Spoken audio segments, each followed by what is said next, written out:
Philippine History. Sisiw. Capital P-U-P. Sisiw. Sinong pumatay kay Labo-Labo? Ikaw, Michael. Ba, hindi ako, sir. Kahit mahirap lang kami, hindi ko magagawa yun.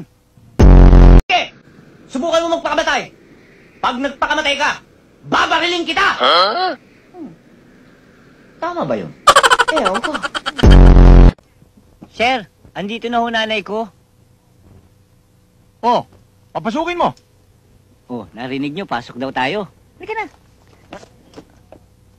Bakit? Huwag na kayong mahiya. Don't be shy. Nahiya pa yan. Halika na. Okay lang naman sila eh. Halika.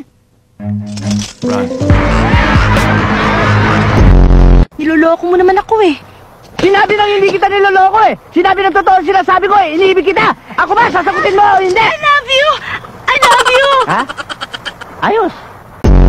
Magdidikit sa babae at baka mapikot ka. Dahil sa totoo lang, ikaw ang pinakamagandang lalaki sa balat ng lupa. Hayop ka talaga! Ang ganda mong lalaki!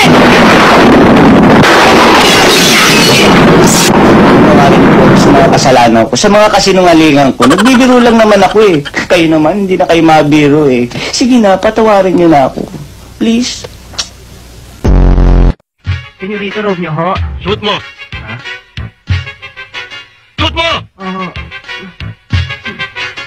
Kailan? Ano ba?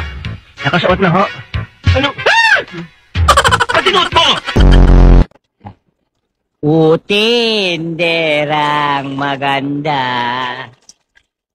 bakit mo po kinuha ang bakya kong susuotin? Utinderang maganda. Patunayan mo. Nabilog nga ang mundo. Ang hirap naman ng tanong niyo, sir. Tsaka bakit sa akin yung pinatutunayan? Ako ba may sabi nun? Bakit hindi niyo itanong kay Columbus? Sir, nakasyagi kayo ah. Anong siyagi? Syagi. Sa gilid lang ang buhok. Ikaw, sino babatuin mo? Ako.